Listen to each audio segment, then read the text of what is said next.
Okay, this story is an update from MovieWoof.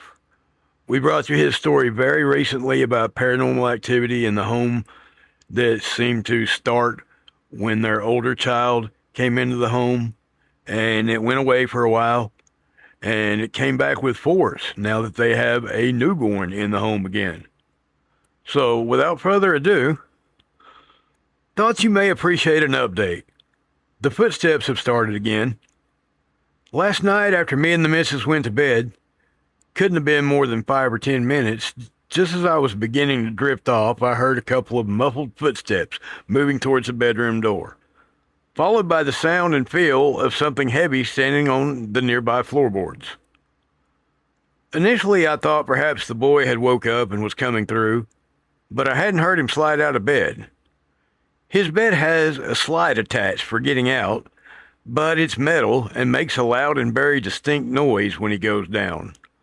And before you ask, yes, I'd love a bed with a slide too. I had raised my head at this point and was waiting and listening closely in anticipation of him to come banging his way through the door. I waited a few seconds and nothing came of it, so I put my head back down and didn't think much more about it.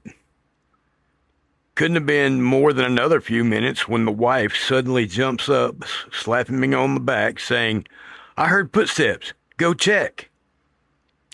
I hadn't mentioned to her that I had also heard footsteps, so when she hears it too, now I'm starting to freak a little bit.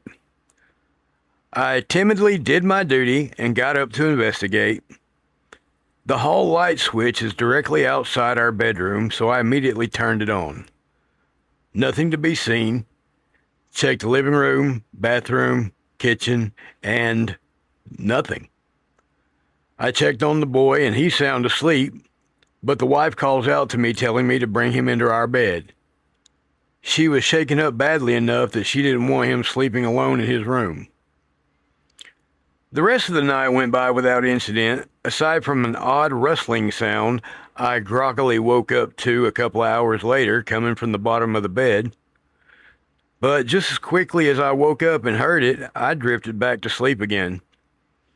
I did wake up in the morning with an extraordinarily aggressive pounding headache, like my head had been under extreme pressure. But it could have also been entirely unrelated. I hope. Not for sure if it was the headache that woke me or if it started after I woke up. The wife had contacted a medium after the prior incidents, and they claimed that there was a presence in the home, but that it wasn't aggressive. She contacted them again today as she is worried that these events seem to be centered around the kids. It all started when the older brother was born, and now it's all started up again with the new little one. I've watched enough ghost investigations to have concluded that most, not all, paranormal entities can't actually physically hurt you. So once you get past that initial scare and get a light turned on, most times there's nothing to worry about. There is always the possibility that it could have been an intruder, but I've got enough protection tucked away throughout the house that I can always access one if needed.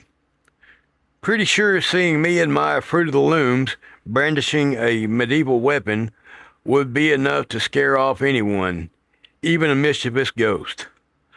I'll keep you updated on any further strange goings-on. It's a good way of keeping everything documented should the activity increase. Absolutely. Movie Wolf, thank you. We're very interested in your story. We're sending prayers and positive vibes. Anytime, there are kids involved, we're definitely concerned. So, yeah, please, guys, join me. Send your prayers and your positive vibes Movie Wolf's way. But thank you for your story. Keep sending me those stories and suggestions, guys. That's been Jay's Haunted Appalachia for tonight. Keep Appalachia haunted, y'all.